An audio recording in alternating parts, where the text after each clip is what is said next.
Yeah, so American healthcare is crap.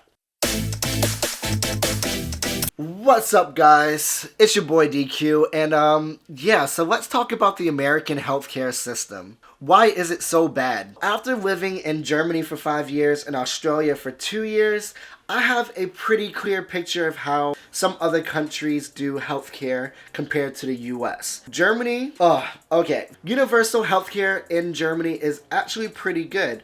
I was privately insured, but after doing a little bit of research, how Germany actually does their healthcare, people pay around 14 to 16% for their healthcare, but they only pay for half of it, so they're paying like around 7 to 8%, and their jobs are actually paying for the other 50% of their health insurance. And this is up from their wages, of course. So depending on how much you're making, you're probably paying around 80 euros to 1,500 euros a month for your health insurance in Germany. Again, this depends on how much money you're actually making. In Australia, you are actually only paying 1 to 3% of your wages for healthcare. And in the US, there's kind of no percentage. If your parents have healthcare, you can stay under them until you are 26 years old. Other than that, it is literally person by person, case by case. It depends on your family medical history. It depends on how much you get paid. There's so many factors in the US that determine how much you actually pay for the healthcare. So let's talk about some of the reasons why the US healthcare system is so expensive and why I think it is absolutely ridiculous here. So number one would have to be drug costs. I mean, come on now. The pharmaceutical companies run healthcare in the US. How much they charge for basic things is absolutely ridiculous. In Germany and Australia, they're like, why do we need these name brand companies when the generic brand actually works just as good as everything else? I mean, let's not forget in 2015, Martin Shkreli, I don't even know if that's how you pronounce his name, but whatever, he was a douchebag. When he increased the price of the pharmaceutical drug Daraprim, I think that's how you pronounce it, from $13.50 to $750 overnight. This is a life-saving drug, and let me just say, it didn't last that long because people were outraged, and the backlash he faced, he deserved it.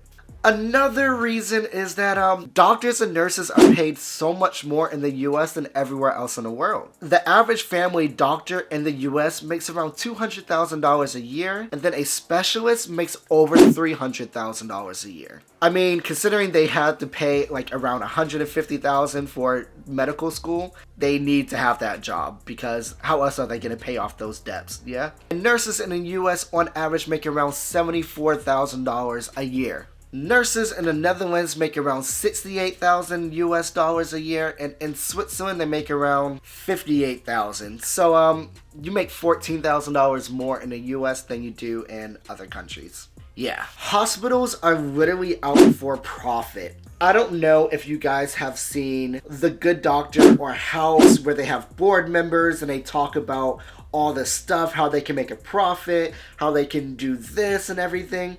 That's actually true, which I didn't know until I saw a video from Dr. Mike. Very big YouTuber here. He has around 7 million subscribers. Absolutely amazing. His videos are actually good, by the way. He said these things actually do exist. Hospitals have board members and they're trying to figure out how they can increase profits and pretty much make more money, which I think is absolutely insane. It's not the, oh, how can we help the patient? It's the, how can we make more money? For example, a heart bypass. I don't really know what this is, but this was on one of the links. A heart bypass in the US costs $78,000, whereas in Switzerland, the cost for this is $32,000. $56,000 more. Whew. When I say they're looking for a profit, they're looking for a profit. Depending on your healthcare provider actually determines how much your health insurance actually is in the US as well. Don't get me started on why this is absolutely absurd and one thing that shouldn't happen in the US. For example, the sickness that we have today that's globally recognized, I can't actually say the word without being demonetized or getting this video flagged. The average cost for lab work and tests and urgent care is around $1,700. But depending on the insurance that you have, it's going to cost either $250 and up to $4,500. Yeah, if you have bad insurance, they're probably going to charge you $4,500 so they can make a profit, or who knows, it could be other way around. But considering that they're allowed to charge whatever they want for these things, depending on what your health insurance is,